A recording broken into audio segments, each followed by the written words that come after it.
Hello दोस्तों, आज हम लोग प्रकीर्णन के बारे में पढ़ने वाले हैं। सूक्ष्म कणों द्वारा प्रकाश का प्रकीर्णन क्या होता है, आइए जानते हैं।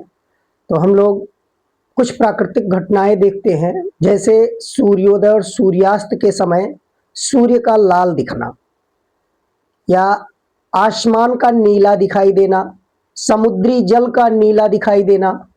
तो यह सभी प्राकृतिक दृश्य जो हमें दिखाई देते हैं विभिन्न रंगों के, किस कारण से है? ये जिस भौतिकीय परिघटना के कारण है, उसी भौतिकीय परिघटना को हम कहते हैं प्रकीर्णन। तो आज हम प्रकाश के प्रकीर्णन के बारे में जानने वाले हैं कि प्रकीर्णन की घटना क्या है।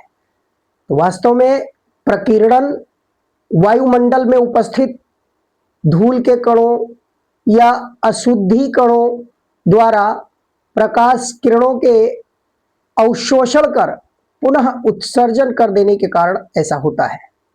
जब सूर्य से प्रकाश वायुमंडल में प्रवेश करता है, जब श्वेत प्रकाश वायुमंडल में प्रवेश करता है तो वायुमंडल के कणों से टकराता है, जिसके कारण छोटे तरंगदैर्घ्य वाले प्रकाश का अवशोषण कर लिया जाता है और वही कण जो कि वायुमंडल में मौजूद है, सूक्ष्म अणु या कण कह सकते हैं, वह सूक्ष्म तरंगदैर्घ्य वाले किरणों का अवशोषण कर पुनः उत्सर्जन करता है। तो हम जानते हैं कि श्वेत प्रकाश 7 रंगों का मिश्रण होता है, जिसमें सबसे कम तरंगदैर्घ्य बैंगनी रंग का, और फिर हम जामुनी रंग कह सकते हैं, इंडिगो, और नीले रंग का। ये 3 रंग कम तरंगदैर्घ्य वालों में आते हैं, जिसमें नीला रंग की प्रतिशतता अधिक होती है। नीले रंग की प्रतिशतता बैंगनी और जामुनी की तुलना में अधिक होती है। इसी कारण से वायुमंडल में इन किरणों का वायुमंडल के कणों द्वारा अवशोषण करके इनका उत्सर्जन विभिन्न दिशाओं में किया जाता है। आइए हम इस फिगर के माध्यम से समझते हैं। यह एक चित्र दिखाया गया है सूक्ष्म कणों द्वारा प्रकाश का प्रकीर्णन। तो देखिए, यहाँ वायुमंडल के कणों को प्रदर्शित किया गया है। जब सूर्य का श्वेत प्रकाश वायुमंडल में प्रवेश करता है, तो यहाँ सूर्य से आने वाले प्रकाश किरणों को दिखाया गया। जैसे ही यह प्रवेश करता है तो इस सूर्य के प्रकाश में सभी रंगों के तरंगदैर्घ्य मौजूद होते हैं। इस प्रकाश में सभी तरंगदैर्घ्यों के प्रकाश किरण मौजूद है। तो उनमें से जो सूक्ष्म तरंगदैर्घ्य वाले कण होते हैं, जैसे हम कह सकते हैं बैंगनी, जामुनी और नीला, तो उन रंगों के किरणों का वायुमंडल के कणों द्वारा, वायुमंडल विभिन्न प्रकार के गैसों का मिश्रण होता है। हम जानते हैं कि जो पदार्थ होते हैं, द्रव्य होते हैं, वो सूक्ष्म कणों से निर्मित होते हैं, यानी वो अणु से निर्मित होते हैं, गैसों के भी अणु होते हैं। इसके अलावा वह धूल के कण या जलवाष्प या और भी अन्य अशुद्धियां उसमें मिश्रित होती हैं। तो उन्हीं अशुद्धि कणों द्वारा इन प्रकाश किरणों में से सूक्ष्म तरंगदैर्घ्य वाले किरणों का अवशोषण कर लिया जाता है और फिर इसको विभिन्न दिशाओं में पुनः उत्सर्जित करते हैं। तो इसी घटना को कहते हैं प्रकाश का प्रकीर्णन। तो जब कोई सूक्ष्म कण प्रकाश किरणों का अवशोषण करता है, या जब प्रकाश किरणें किसी सूक्ष्म कण से, धूल के कण या वायुमंडल के कण द्वारा जब प्रकाश की किरणें टकराती हैं, तो वह कण वास्तव में दोलन करने लगते हैं और दोलन करते समय वह उस प्रकाश का जो अवशोषित किया था उसका पुनः उत्सर्जन कर देते हैं, और विभिन्न दिशाओं में उसकी कोई फिक्स दिशा नहीं होती, विभिन्न दिशाओं में उसी का पुनः उत्सर्जन कर देते हैं। तो चूंकि धूल के कण या अणु कह सकते हैं, वायुमंडल में कणों की संख्या अगर कहा जाए तो अपरिमित होती है, असंख्य होती है। तो असंख्य बहुत सारे कण मौजूद हैं। तो उन कणों द्वारा प्रकाश का अवशोषण करके पुनः जब उत्सर्जन किया जाता है, तो इस कारण से वहां नीला रंग का प्रकाश अधिक मात्रा में बिखर जाता है, नीले रंग का बिखराव अधिक होता है। इसी कारण से हमको आसमान नीला दिखाई देता है, या समुद्र जल का नीला दिखना। तो समुद्र जल के कणों द्वारा प्रकाश का अवशोषण कर पुनः उत्सर्जन की घटना को हम कहेंगे कि समुद्री जल द्वारा प्रकीर्णन होता है। तो यह प्रकीर्णन भारतीय वैज्ञानिक चंद्रशेखर वेंकट रमन द्वारा इस पर विशेष अध्ययन किया गया और उनको नोबेल पुरस्कार से भी सम्मानित किया गया है। अगर हम आसमान का वास्तविक रंग कहें तो जो अंतरिक्ष यात्री होते हैं जब वो वायुमंडल से बाहर चले जाते हैं तो उनको वास्तविक रंग आसमान का अंतरिक्ष का दिखाई देता है, जो कि काला होता है। जहां प्रकीर्णन नहीं हो पाता प्रकाश किरणों का, वह काले रंग का होता है। तो इसी कारण से अन्य ग्रहों पर या वायुमंडल से बाहर अगर चले जाएं तो हमको अंतरिक्ष का जो रंग होगा वो काला नजर आएगा। यही कारण है, अगर कहा जाए कि आसमान का वास्तविक रंग क्या है तो आसमान का वास्तविक रंग काला होता है, लेकिन पृथ्वी से यह नीला दिखाई देता है। तो नीला दिखने का तात्पर्य यही है, प्रकीर्णन के कारण वह नीला दिखता है। अब आइए देखते हैं, लॉर्ड रैले ने एक नियम दिया था, प्रकीर्णन का एक नियम प्रस्तुत किया था। उस नियम के बारे में जानते हैं। तो क्या बताया था लॉर्ड रैले ने? लॉर्ड रैले का प्रकीर्णन नियम। तो लॉर्ड रैले प्रकीर्णन नियम क्या है? तो उन्होंने यह बताया था कि जो प्रकीर्णित प्रकाश है, जो प्रकीर्णित प्रकाश है यानी सूक्ष्म कणों द्वारा जो प्रकाश का अवशोषण करके पुनः उत्सर्जन किया जाता है, तो उस उत्सर्जित प्रकाश को ही प्रकीर्णित प्रकाश कहा। और यह कहा कि प्रकीर्णित प्रकाश की जो तीव्रता होती है वो आपतित प्रकाश के तरंगदैर्घ्य पर निर्भर करती है। अगर आपतित प्रकाश का तरंगदैर्घ्य कम है तो प्रकीर्णित प्रकाश की तीव्रता अधिक होगी, और अगर आपतित प्रकाश का तरंगदैर्घ्य अधिक है तो प्रकीर्णित प्रकाश की जो तीव्रता होगी वो कम होगी। यानी अधिक तरंगदैर्घ्य वाले प्रकाश से प्रकीर्णन कम होगा और कम तरंगदैर्घ्य वाले प्रकाश से प्रकीर्णन अधिक होता है। इस प्रकार इन्होंने अपने प्रयोग के आधार पर एक संबंध बता दिया, एक नियम दे दिया कि प्रकीर्णित प्रकाश की तीव्रता, प्रकीर्णित सूक्ष्म कणों द्वारा प्रकीर्णित प्रकाश की तीव्रता उस पर आपतित प्रकाश के तरंगदैर्घ्य के चतुर्थ घात के व्युत्क्रमानुपाती होती है। आपतित प्रकाश के तरंगदैर्घ्य के चतुर्थ घात के व्युत्क्रमानुपाती प्रकीर्णित प्रकाश की तीव्रता को बताया। लेकिन एक शर्त यहां रख दिया, बशर्ते प्रकीर्णक का आकार आपतित प्रकाश के तरंगदैर्घ्य से कम होना चाहिए। जब प्रकीर्णक का आकार यानी जिससे प्रकाश टकरा रहा है या जिसके द्वारा प्रकाश प्रकीर्णित हो रहा है, जिस कण द्वारा प्रकीर्णित हो रहा है उसी कण को प्रकीर्णक कहा जाएगा। तो उस कण का आकार यानी प्रकीर्णक का आकार आपतित प्रकाश के तरंगदैर्घ्य से कम होना चाहिए। उससे कम अगर है आकार तब यह संबंध वहां लागू होगा कि प्रकीर्णित प्रकाश की तीव्रता आपतित प्रकाश के तरंगदैर्घ्य के चतुर्थ घात के व्युत्क्रमानुपाती होता है। यदि हम प्रकीर्णित प्रकाश की तीव्रता को I से लिखें, आपतित प्रकाश के तरंगदैर्घ्य को लैम्डा से लिखें, तो हम लिख सकते हैं I प्रोपोर्शनल टू 1/λ/4। यह संबंध रैले ने अपने प्रयोगों द्वारा दर्शाया कि प्रकीर्णित प्रकाश की जो तीव्रता होती है वो आपतित प्रकाश के तरंगदैर्घ्य के चतुर्थ घात के व्युत्क्रमानुपाती। तो इस संबंध के आधार पर हम प्रकीर्णित प्रकाश की तीव्रता को ज्ञात कर सकते हैं। और इसको प्रकीर्णित प्रकाश के बारे में जो इन्होंने बताया, लॉर्ड रैले ने जो ये नियम दिया, तो इस प्रकार से इस नियम को, जो प्रकीर्णन का नियम दिया इन्होंने, या हम प्रकीर्णित तीव्रता की बात करें कि जो प्रकीर्णित प्रकाश की तीव्रता होती है उसको कला संबद्ध कहा। भाई प्रकीर्णित प्रकाश कला संबद्ध होता है, उसका कारण भी बताया कि प्रकीर्णित प्रकाश, जो भी प्रकीर्णित प्रकाश है यानी पुनः उत्सर्जित होने वाला प्रकाश, उन सभी प्रकाश का जो तरंगदैर्घ्य होगा वह एक ही होता है, केवल एक ही तरंगदैर्घ्य का प्रकाश प्रकीर्णित होता है। तो इस कारण से प्रकीर्णित प्रकाश को कला संबद्ध प्रकाश कहा गया। और आइए देखते हैं यहां प्रकाश के प्रकीर्णन पर आधारित कुछ घटनाएं जो हम अपने दैनिक जीवन में प्रकृति में होने वाली कुछ घटनाओं से हमें यहाँ जानकारी मिलती है कि कहां कहां प्रकीर्णन की घटना होती है। तो जैसे कहा गया आकाश तथा समुद्र के जल का नीला प्रतीत होना, तो इसके बारे में बताया ही गया। आकाश का नीला प्रतीत होना मतलब वायुमंडल के कणों द्वारा सूर्य के प्रकाश का कम तरंगदैर्घ्य वाले प्रकाश को अवशोषण कर पुनः उत्सर्जित करने के कारण हमको आसमान नीला दिखाई देता है, क्योंकि अधिकांश जो प्रकीर्णित प्रकाश में अधिकांश रंग होता है नीला होता है, नीले की प्रतिशतता अधिक होती है। और समुद्र जल के बारे में बताया गया कि जो समुद्र का जल है या महासागरों का जल है, उसका नीला दिखने का कारण यही है कि उन जल के कणों द्वारा प्रकीर्णन की घटना की जाती है, यानी प्रकाश को अवशोषित करके पुनः उत्सर्जित किया जाता है, इसीलिए समुद्री या महासागर के जल नीला प्रतीत होते हैं। दूसरी घटना देखिए, बरसने वाले बादलों का श्वेत दिखना।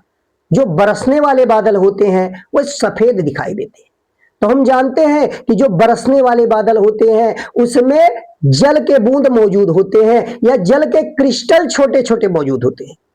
तो जल के बूंद या जल के जो क्रिस्टल होते हैं वास्तव में वो प्रकाश के तरंगदैर्घ्य से उनका आकार बड़ा होता है। जल के बूंद हो या जल के क्रिस्टल हो, उनका आकार आपतित प्रकाश के तरंगदैर्घ्य से बड़ा होता है, जिसके कारण प्रकीर्णन की घटना लगभग नगण्य हो जाती है, वहां प्रकीर्णन नहीं हो पाता। बरसने वाले बादलों द्वारा प्रकीर्णन की घटना नहीं हो पाती, आकार बड़ा होने के कारण, जल की बूंदों का या जल के क्रिस्टलों का आकार बड़ा होने के कारण वहां नगण्य मात्रा, बिल्कुल कम से कम हम नगण्य कह सकते हैं कि वहां प्रकीर्णन नगण्य होता है। इसी कारण से सातों रंग के प्रकाश, सूर्य के प्रकाश में 7 रंग का मिश्रण होता है, तो सातों रंग के प्रकाश आसानी से उस बादल को भेद कर आगे बढ़ जाते हैं। यानी जब हम देखते हैं तो वह बादल हमको श्वेत दिखता है, सफेद दिखता है, क्योंकि सातों रंग उस बादल से भेद कर पृथ्वी तल तक पहुंच जाते हैं आसानी से। तो यही कारण है बरसने वाले बादलों का श्वेत दिखना, कि वहां प्रकीर्णन नहीं हो पाता बरसने वाले बादल में, इसलिए वो हमको प्रकीर्णन न हो पाने के कारण वहां श्वेत दिखाई देता है। उससे गुजरकर प्रकाश, सातों रंग के प्रकाश पृथ्वी तल तक पहुंच जाते हैं।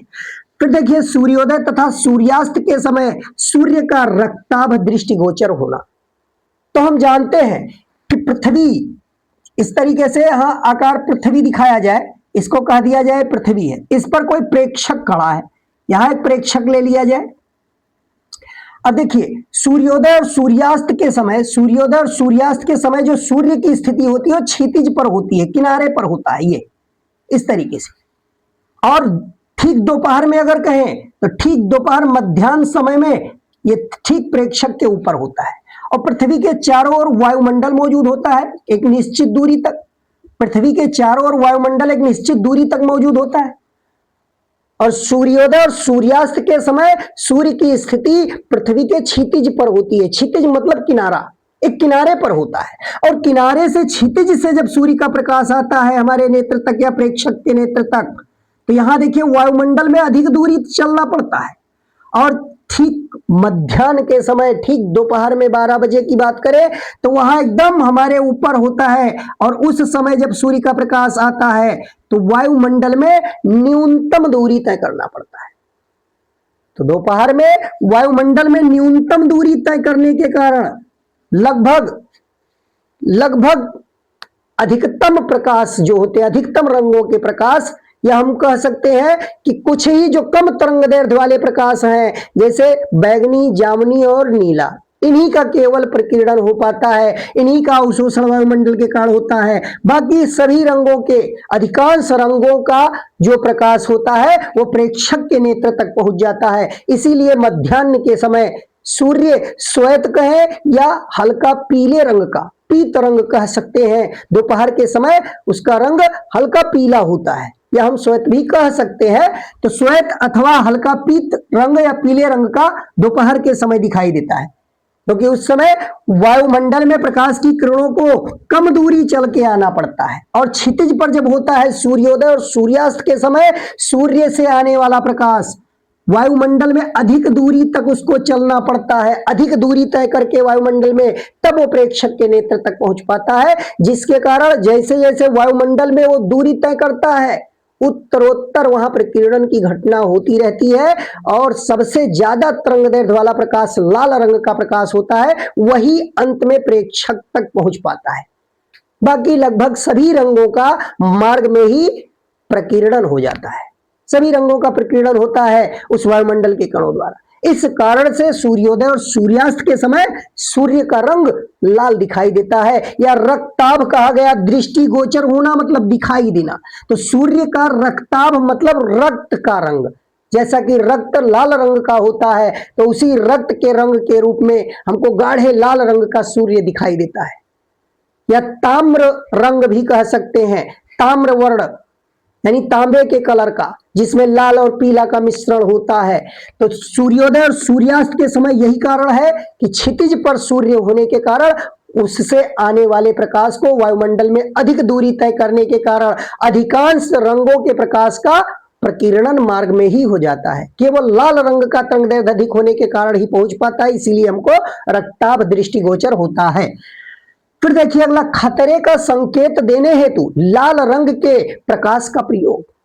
देखिए रेलगाड़ी या अन्य किसी, हम कहीं बस स्टॉप पे देखें जहां सिग्नल लगे होते हैं लाइटों के रूप में, तो वहां रेड कलर को खतरे का निशान माना जाता है। तो रेड कलर ही क्यों खतरे का निशान चुना गया?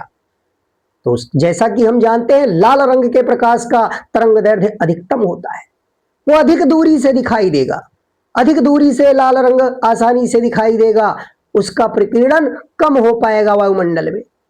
तरंगदैर्घ्य अधिक होने के कारण वह वायुमंडल में अधिक दूरी से दिखाई देने लगेगा, इसीलिए खतरे का जो रंग होता है वो लाल रंग, उसका सिग्नल बनाया गया। खतरे का संकेत देने हेतु लाल रंग के प्रकाश को सिग्नल के रूप में प्रयोग किया जाता है। फिर देखिए लास्ट है, कोहरे तथा धुंध में इंफ्रारेड फोटोग्राफी का संभव होना। कोहरे तथा धुंध, भाई कोहरा या धुंध जब होता है तो हम जानते हैं कोहरे या धुंध में वहां अशुद्धि कणों की मात्रा अधिक होती है, अधिक अशुद्धि कण होते, तो अशुद्धि कण अधिक होने के कारण अब इंफ्रारेड मतलब अवरक्त प्रकाश, अवरक्त प्रकाश का तरंगदैर्घ्य लाल रंग के प्रकाश से भी अधिक होता है। तो अधिक तरंगदैर्घ्य होने के कारण वह कोहरे या धुंध को आसानी से भेद कर अपने लक्ष्य तक पहुंच जाता है। अधिक तरंगदैर्घ्य होने के कारण उसका प्रकीर्णन बहुत ही सूक्ष्म हो पाता है, यानी अधिक दूरी तक वो जा सकता है। कोहरे और धुंध में भी वह अधिक दूरी तक उनको भेदता हुआ जा सकता है। या हम कह सकते हैं कि विशेष रूप से कोई इंफ्रारेड प्लेट का प्रयोग किया जाए, तो इंफ्रारेड प्लेट का प्रयोग करके आसानी से हम फोटोग्राफी कर सकते हैं, चित्र बना सकते हैं। तो इसीलिए कोहरे धुंध में इंफ्रारेड फोटोग्राफी को ये माना गया है कि आसानी से संभव हो जाता है।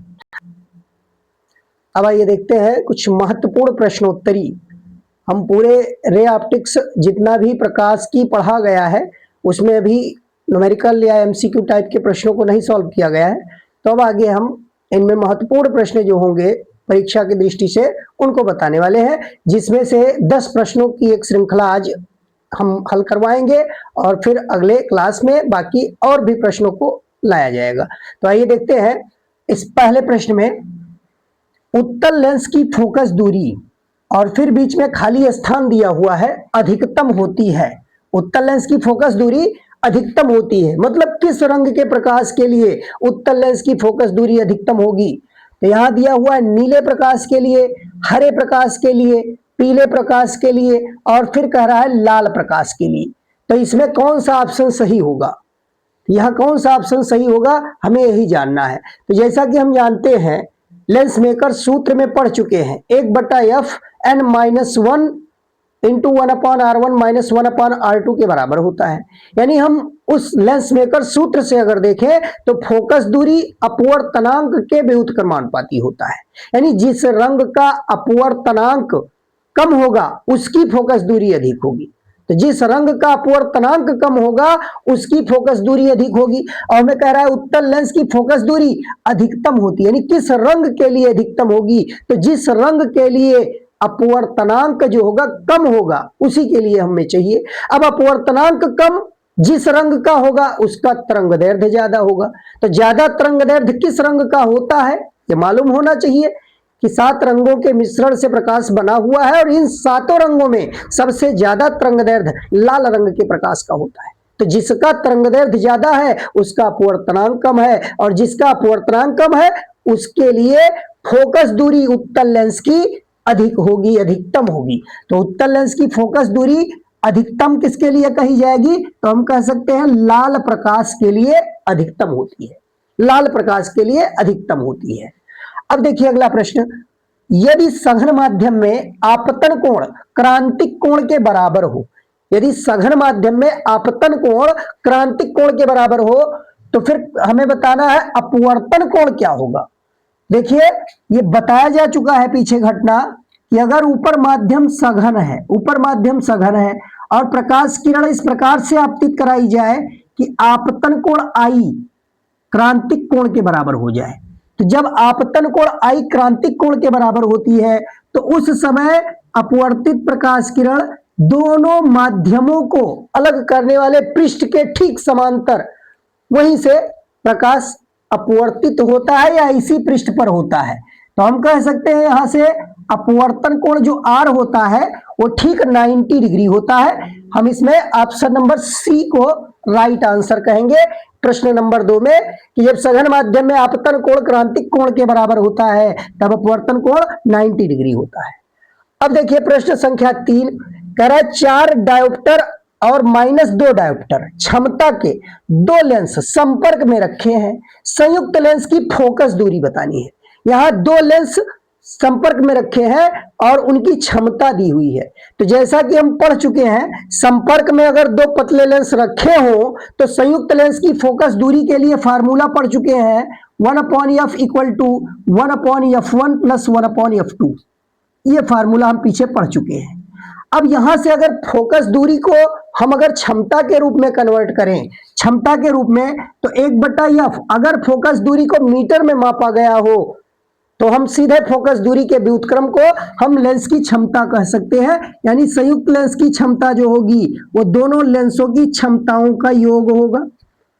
अब यहां अगर हमें देखिए 4 डायोप्टर और -2 डायोप्टर, एक 4 डायोप्टर क्षमता दिया है, दूसरा -2 डायोप्टर, फिर कह रहा है 2 लेंस संपर्क में रखे, यानी P1 को अगर 4 कर दिया जाए और P2 को -2 कर दिया जाए तो संयुक्त लेंस की क्षमता +2 डायोप्टर कही जाएगी, संयुक्त लेंस की क्षमता +2 डायोप्टर कही जाएगी। हमें संयुक्त लेंस की फोकस दूरी बतानी है, तो संयुक्त लेंस की फोकस दूरी और क्षमता एक दूसरे के व्युत्क्रमानुपाती होते हैं। अगर फोकस दूरी बतानी है तो हम क्षमता को 1/p करेंगे। अब 1/p अगर करते हैं तो फोकस दूरी मीटर में आएगा, और अगर 100/p करेंगे तो ये फोकस दूरी डायरेक्ट हमको सेंटीमीटर में मिलेगा। तो हम यहां से f/p की f बराबर 100/p सेंटीमीटर में यहां से प्राप्त कर सकते हैं। देखिए p का मान 2 है और 2 से जब हम डिवाइड करेंगे 100 को तो हमें प्लस में 50 मिलेगा, 50 सेंटीमीटर फोकस दूरी हमें प्लस में मिल जाएगी, यानी इसमें ऑप्शन नंबर ए हमारा राइट आंसर होगा। प्रश्न संख्या 3 में संयुक्त लेंस की फोकस दूरी 50 सेंटीमीटर प्लस में ली जाएगी। अब अगला देखिए, प्रकाशिक तंतु में निम्न में से प्रकाश के किस गुण का प्रयोग किया जाता है? तो प्रकाशिक तंतु बताया गया था पूर्ण आंतरिक परावर्तन का प्रयोग उसमें होता है। प्रकाशिक तंतु के बारे में बताया जा चुका था ऑप्टिकल फाइबर कि उसमें प्रकाश किरणें एक स्थान से दूसरे स्थान तक भेजी जाती है प्रकाशिक तंतु के माध्यम से। देखिए इसमें पूर्ण आंतरिक परावर्तन की घटना होती है, इसी घटना के आधार पर प्रकाश किरणें बिना ऊर्जा क्षय के एक स्थान से दूसरे स्थान तक भेजी जाती हैं।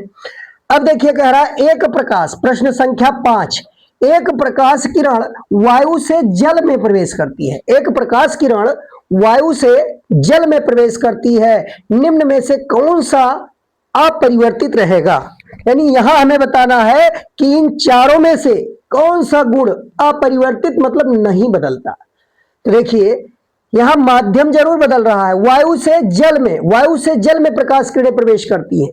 तो अपवर्तन के नियम में बताया गया था तीसरे नियम में कि जब प्रकाश किरण एक माध्यम से दूसरे माध्यम में जाती है तो उसकी आवृत्ति नहीं बदलती। यह बात अपवर्तन के तीसरे नियम में हमने डायरेक्ट बताया था कि प्रकाश किरण एक माध्यम से दूसरे माध्यम में जाती है, यानी वायु से जल में प्रवेश करती है, तो निश्चित रूप से वायु जो होगा जल के सापेक्ष विरल होगा।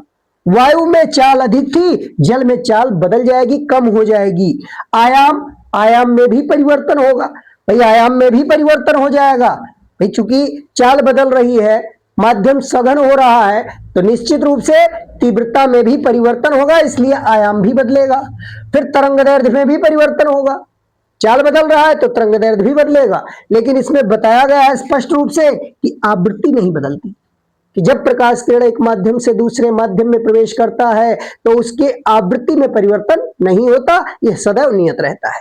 अब इसी टाइप का प्रश्न संख्या 6 देखिए कि एक प्रकाश किरण वायु में किसी चिकने सतह से परावर्तित होता है। अब की बार परावर्तन की घटना की बात की गई है कि कोई प्रकाश किरण है वो वायु में किसी चिकने सतह से परावर्तित होती है, निम्न में से कौन सा गुण परिवर्तित होगा। प्रश्नों को बिल्कुल ध्यान से पढ़ के ही जवाब देना है।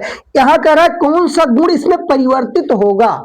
तो हम जानते हैं जब प्रकाश किरणें परावर्तित होती हैं तो परावर्तित होकर माध्यम उसमें नहीं बदलता। जिस माध्यम से प्रकाश किरण आपतित होती है चिकने पृष्ठ से टकराकर वापस उसी माध्यम में जा रही है, तो माध्यम नहीं बदलता, इस कारण से वेग नहीं बदलेगा, तरंगदैर्घ्य भी नहीं बदलेगा, और आवृत्ति तो वैसे भी माध्यम बदलता भी तब भी आवृत्ति नियत रहती, तो आवृत्ति, तरंगदैर्घ्य, वेग इनमें परिवर्तन नहीं होगा।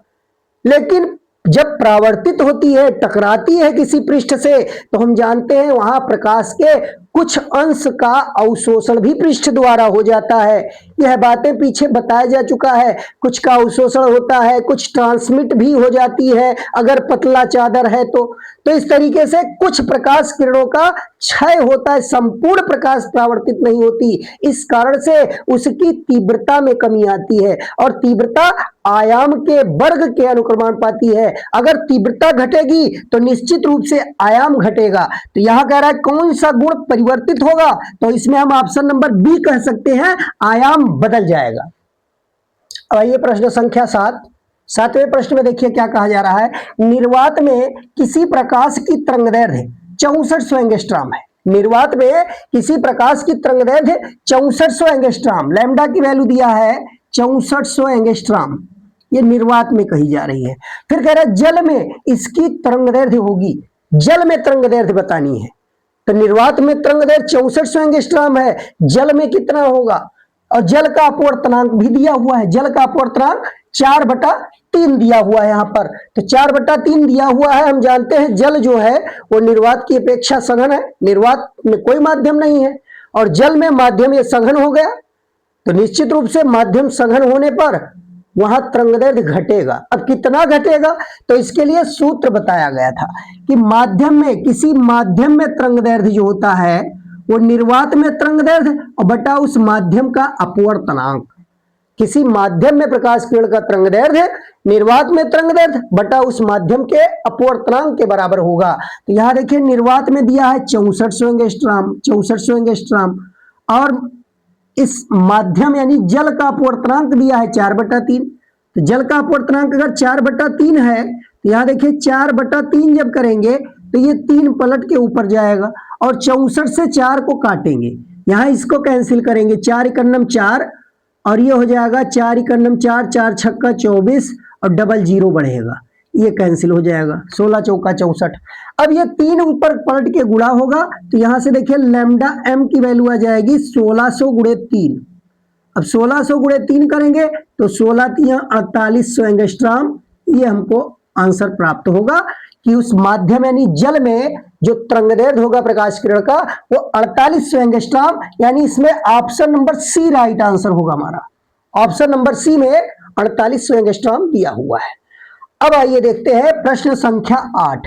इसमें कह रहा है एफ फोकस दूरी का उत्तल लेंस। देखिए एक उत्तल लेंस है जिसकी फोकस दूरी एफ है और इस उत्तल लेंस के सामने 2f फोकस दूरी वाले अवतल लेंस, यानी इसी उत्तल लेंस के संपर्क में यहां यानी दो लेंसों के संयोजन की घटना यहां बताया जा रहा है कि एक f फोकस दूरी का उत्तल लेंस और 2f फोकस दूरी वाले अवतल लेंस के संपर्क में रखा है। तो देखिए दो लेंस f1 f2 वाले केस में f1 की वैल्यू हम लेंगे प्लस में f, क्योंकि ये उत्तल लेंस की फोकस दूरी f लिया गया, और दूसरा वाला जो लेंस है f2 जिसकी फोकस दूरी कहा गया था सूत्र में वो अवतल है, अवतल लेंस। अवतल लेंस की फोकस दूरी यहाँ 2f और हम जानते हैं अवतल लेंस की फोकस दूरी ऋणात्मक ली जाएगी तो -2f लिखा जाएगा। f1 का मान प्लस में f होगा और f2 का मान माइनस में 2f लिया जाएगा। अब कह रहा है कि संपर्क में रखे हैं तो संयुक्त लेंस की फोकस दूरी क्या होगी। संयुक्त लेंस की फोकस दूरी के लिए फार्मूला 1/f बराबर 1/f1 प्लस 1/f2 कह सकते हैं, या इसी को अगर हम रिवर्स करके लिखें तो f बराबर हम सीधे लिख सकते हैं f बराबर f1 f2 बटा f1 plus f2, f1 f2 बटा f1 प्लस f2, इस सूत्र से भी किया जा सकता है। उसी सूत्र से मिला है 1/f बराबर 1/f1 प्लस 1/f2, वहीं से हमको ये प्राप्त हुआ है। अब यहां देखिए डायरेक्ट इन मानों को रख दिया जाए तो हमें संयुक्त लेंस की फोकस दूरी प्राप्त हो जाएगी। तो f1 का मान देखिए दिया हुआ है प्लस में f और f2 का मान माइनस में 2f है, तो इनटू यहां माइनस में 2f लिख देंगे और नीचे f1 की जगह पे f हो जाएगा और f2 की जगह पे माइनस में 2f होगा। अब इसको सॉल्व करेंगे तो सॉल्व करने पर ऊपर मिल जाएगा हमको माइनस में 2f स्क्वायर और नीचे आ जाएगा 1 में से ये 1f से 2f घटाएंगे तो माइनस में f यहाँ आएगा, यहाँ माइनस में f आएगा। अब माइनस माइनस दोनों मल्टीप्लाई होके कैंसिल हो जाएगा, माइनस माइनस यहाँ मल्टीप्लाई होके कैंसिल हो जाएगा, ये माइनस दोनों अंश हर ऋणात्मक होने के कारण ये दोनों एक दूसरे को निरस्त करेंगे। f से f की एक घात कैंसिल हो रही है, यानी f बराबर एट लास्ट हमको प्लस में मिलेगा 2f। तो देखिए संयुक्त लेंस की फोकस दूरी कितनी मिल गई, प्लस में 2f। अब प्लस में 2f यहाँ ऑप्शन नंबर बी में दिखाई दे रहा है। 8वें प्रश्न में ऑप्शन नंबर बी हमारा राइट आंसर होगा। अब देखिए प्रश्न संख्या 9, पतले प्रिज्म के पदार्थ का अपवर्तनांक क्या होगा। पतले प्रिज्म के, ये प्रिज्म से लिया गया है प्रश्न कि पतले प्रिज्म के पदार्थ का अपवर्तनांक क्या होगा यदि उसके अपवर्तक कोण यानी प्रिज्म कोण की बात की गई है कि यदि उसके अपवर्तक कोण तथा विचलन कोण का मान समान हो। तो देखिए अपवर्तक कोण और विचलन कोण का मान समान यानी डेल्टा और ए ये दोनों बराबर हैं। पतले प्रिज्म की बात की गई तो पतले प्रिज्म के लिए फार्मूला क्या बताया गया, डेल्टा बराबर n-1 इंटू ए, या अल्पतम विचलन की स्थिति में हम डेल्टा m भी कह सकते हैं, डेल्टा m बराबर n-1 इंटू ए। अब ये विचलन जो है डेल्टा m ये अपवर्तक कोण a के बराबर है और फिर पूछ रहा है यहाँ कि पतले प्रिज्म के पदार्थ का अपवर्तनांक यानी n की वैल्यू पूछ रहा है। ये डेल्टा m और a आपस में बराबर है, तो अगर डेल्टा m और a आपस में बराबर हो जाए तो यहां से देखिए अनुपातिक रूप में हम लिख सकते हैं डेल्टा m बटा a, इसका मान आएगा n-1 के बराबर। और यहां देखिए अगर डेल्टा m और a बराबर है तो हम यहां से इनका अगर अनुपात निकालें डेल्टा m बटा a का मान तो निश्चित रूप से 1 आएगा। भाई a को हम अगर नीचे ले आए डेल्टा m के तो डेल्टा m और a का अनुपात 1 मिल जाएगा। ये दोनों बराबर राशियां हैं तो इनका अनुपात 1 आ जाएगा। अब यहां अगर 1 रख दिया जाए तो देखिए 1 बराबर मिल गया n-1। अब n निकालना है तो 1 को हमें पक्षांतर करके बाईं ओर लाना पड़ेगा। तो यहां से देखिए n की वैल्यू अगर निकाले तो ये 1 इधर जाके जुड़ जाएगा, 1 + 1 मिलकर 2 हो जाएगा। तो निश्चित रूप से यहाँ n बराबर 2 मिलेगा। यानी हमें विचलन कोण का मान समान होने पर प्रिज्म के पदार्थ का अपवर्तनांक बताना है, तो प्रिज्म के पदार्थ का अपवर्तनांक ऑप्शन नंबर बी में 2 दिया हुआ है, तो 9वें प्रश्न का ऑप्शन नंबर बी हमारा राइट आंसर होगा। अब आइए आज के लिए ये लास्ट क्वेश्चन देख रहे हैं, प्रश्न संख्या 10। 10वें प्रश्न में क्या कह रहा है, देखिए बहुत अच्छा प्रश्न कहा जा सकता है, ये दर्पण से रिलेटेड प्रश्न है, थोड़ा यहाँ केयरफुल होके ही हल करेंगे इसको। एफ फोकस दूरी के एक अवतल दर्पण, देखिए दर्पण और लेंस के सूत्र अलग अलग हैं, इसलिए गलती ना होने पाए एक एक बातों को, इस प्रश्नों के जितने भी प्रकाशिकी के हैं एक एक बातों पर ध्यान देना है, तब सही उत्तर दे पाएंगे। एफ फोकस दूरी के एक अवतल दर्पण की, तो अवतल दर्पण की फोकस दूरी दिया है एफ, तो हम जानते हैं अवतल दर्पण की अगर फोकस दूरी एफ है तो फोकस दूरी एफ जो होगा हम इसको क्या लिखेंगे, ऋणात्मक लिख सकते हैं। फिर आगे कह रहा है मुख्य अक्ष पर 4f दूरी पर, यानी अवतल दर्पण की मुख्य अक्ष पर 4f दूरी पर 6 सेंटीमीटर लंबी वस्तु रखी है, वस्तु की लंबाई।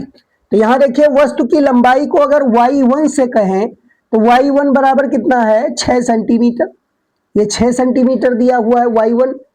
और वस्तु वस्तु कितनी दूरी पर है, मुख्य अक्ष पर 4f दूरी पर। तो वस्तु की जो दूरी है u वो माइनस में लिखा जाएगा 4f, ये माइनस में 4f लिखा जाएगा क्योंकि वस्तु हमेशा दर्पण के सामने रखा जाता है। अब दर्पण के सामने रखा हुआ है तो निश्चित रूप से यह दूरी ऋणात्मक ली जाएगी। अवतल दर्पण है, अवतल दर्पण की फोकस दूरी कह रहा है f है। तो हम सबसे पहले यहां हमें निकालना क्या है, हमें निकालना है वस्तु के प्रतिबिंब की लंबाई। हमको निकालना है y2 की वैल्यू, y2 की वैल्यू हमको निकालना है। और फोकस दूरी जो दिया है उस फोकस दूरी को यहां अवतल दर्पण की फोकस दूरी f कहा जा रहा है।